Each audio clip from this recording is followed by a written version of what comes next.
எனக்கு ஒரு 1 hour முன்னாடி ஒரு நியூஸ் வந்தது, இந்த உலகத்தை விட்டு பாக்யராஜ் சார் தவறிட்டார்.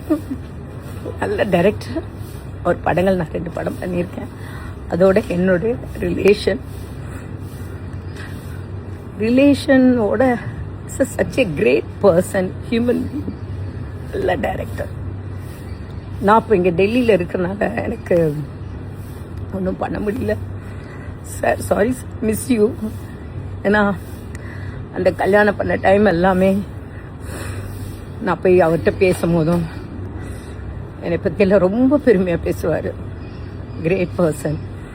அந்த நாட்கள் மறக்க முடியாது. அந்த ஃபேமிலியோட நாட்களும் சரி, அவரோட நான் படம் பண்ணதும் சரி, அவரோட பேசின விதம், யாரையுமே ஹர்ட் பண்ணி பேச மாட்டார். ரொம்ப நல்ல மனிதர். இந்த மாதிரி ஒரு வர வர நல்ல மனிதருக்கு நம்மளை விட்டு போகிறாங்க சொல்லுவோம், மனசு ரொம்ப ரொம்ப கஷ்டமாக இருக்கு. பாரதிராஜா சார், பாக்யராஜ் சார் நினச்சே பார்க்கல. எனக்கு இப்போ என்னன்னா, டெல்லியில் இருக்கேனே, என்னால் போக முடியல சுச்சுவேஷனில் இருக்கு. கீர்த்திட்ட பேசினேன், எல்லாத்தையும் பேசினேன். பட் என்ன சொல்கிறது, ஆறுதல் சொல்ல முடியாது.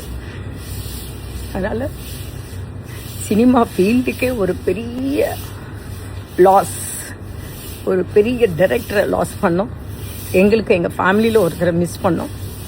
ஒரு நல்ல மனிதரை மிஸ் பண்ணியிருக்கோன்னு சொல்லும்போது பாக்யராஜ் சார். குஷியுடைய மேரேஜ் கூட நான் சங்கீத் அண்ட் மெஹந்திக்கு போயிருந்தேன். கல்யாணத்துக்கு வராருன்னு சொல்லும்போது என்னால் இருக்க முடியல, டிடி வந்தனால.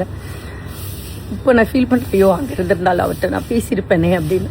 ரொம்ப மிஸ் பண்ணுறேன் sir. Miss you lot sir. Purnima சாருக்கும் சரி, பூர்ணிமா மேம் சரி, சாந்துனு சரி, கீர்த்தி சரி, அவங்க ஃபுல் ஃபேமிலி. என்ன சொல்கிறது தெரியல.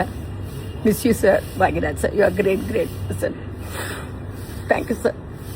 நோ தேங்க்யூன்னு சொல்ல முடியல, ஏதோ வளருது வாய், பார்த்தே இல்லை.